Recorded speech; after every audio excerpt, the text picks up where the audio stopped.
Next part of today's class that is mother tincture.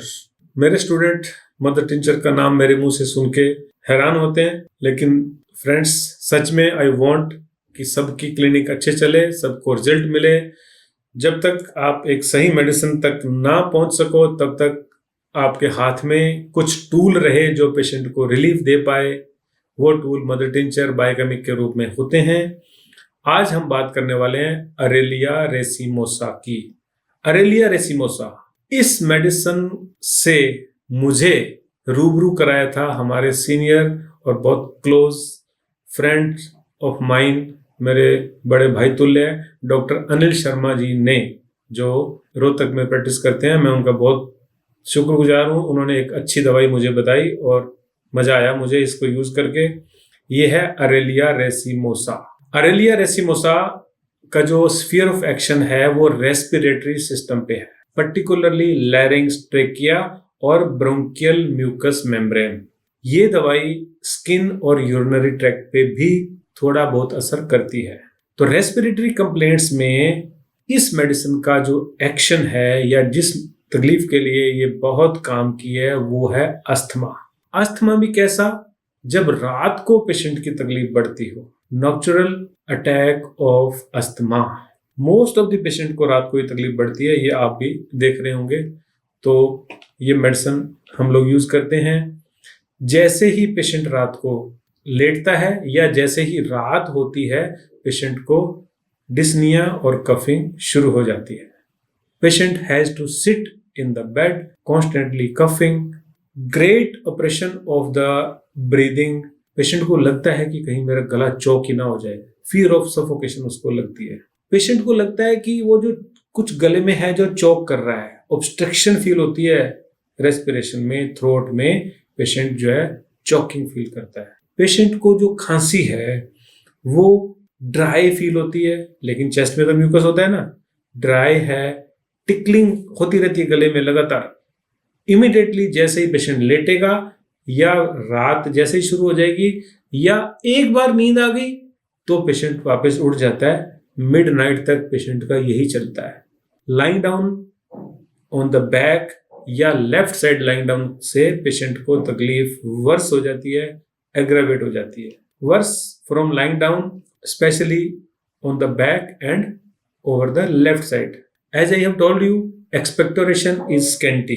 Thou mucus is being felt in the chest but cannot expectorate it out. Larynx और trachea में patient को irritation feel होती है, constant irritation. That is why patient tends to cough. Constant irritation है पूरा का पूरा respiratory passage में, लोअर में, अपर में पेशेंट को इरिटेशन फील होती है। पेशेंट को लैरिंग्स में इन्फेक्शन, ट्रेकिया में इन्फेक्शन, लेरेंजाइटिस, ट्रेकियाइटिस, ड्राइनेस फीलिंग है, रफनेस फीलिंग लगती है, जलन लगती है छाती के अंदर।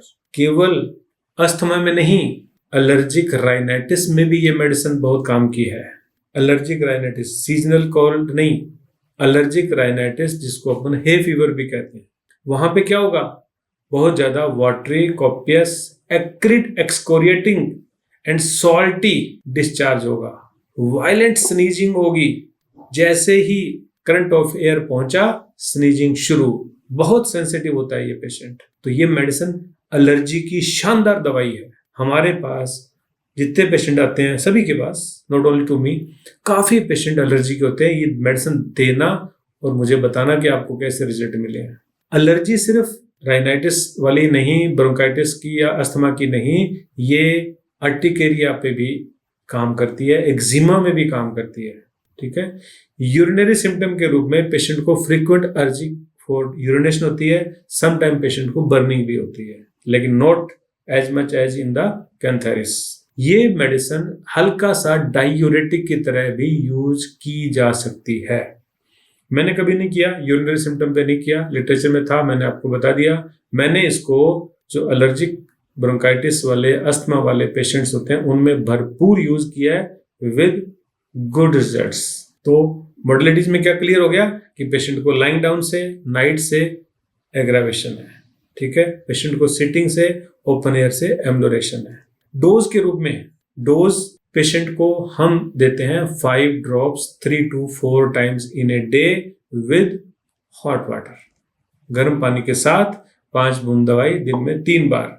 बच्चा है तो 2-3 बूंद भी काफी होती है। 2 to 3 drops of this medicine with a spoon of warm water to be given 2 to 3 times in a day। ये जो मेडिसिन है ना, आप अगर आपको लगता है कि आपका पेशेंट आर्सेनिक का है, सेम्बुकस नाइग्रा का है, स्पोंजिया का है, ठीक है ना, आपको र्यूमेक्स हाइसाइनस का पेशेंट लगते हैं, इपिकाक के पेशेंट लगते हैं ना, और वहां पे आपको रिजल्ट सा नहीं मिल रहा है, आप ये मेडिसिन दे दिया करो। जब तक आप किसी दूसरी अच्छी मेडिसिन पे आते हो तब तक आपका पेशेंट कुछ आराम फील करेगा। ठीक है, तो ये थी अरेलिया, जिसका एक्शन अस्थमा पे, एग्रेवेशन नाइट और लाइंग डाउन से होता है। वंडरफुल मेडिसिन है, आप भी इस मेडिसिन को यूज करें और अपने पेशेंट्स में वंडरफुल रिजल्ट को एक्सपीरियंस करें।